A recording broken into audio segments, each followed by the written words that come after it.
பீகாரில் நடைபெறவுள்ள சட்டமன்ற பொதுத் தேர்தலை ஒட்டி தேர்தல் ஆணையம்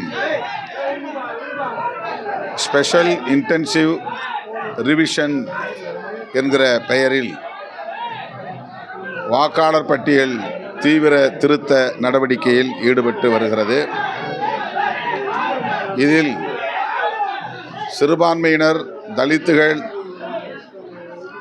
பழங்குடிகள் போன்ற மக்களின் வாக்குகளை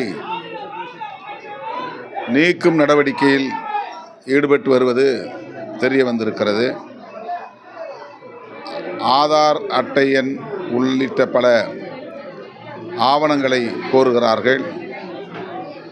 கிட்டத்தட்ட CAA சட்டத்தை நடைமுறைப்படுத்துகிற நடவடிக்கையாக தேர்தல் ஆணையம் இதை ஒரு பரீட்சார்த்தமாக சோதனை முயற்சியாக மேற்கொள்கிறது என்ற ஐயம் எழுந்துள்ளது.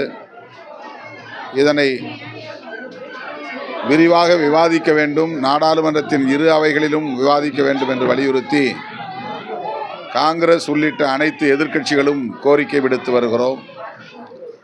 ஆனால் மக்களவையிலும் மாநிலங்களவையிலும் இந்த தீவிர வாக்காளர் திருத்த நடவடிக்கைகள் குறித்து விவாதிப்பதற்கு தயாராக இல்லை. அதனால்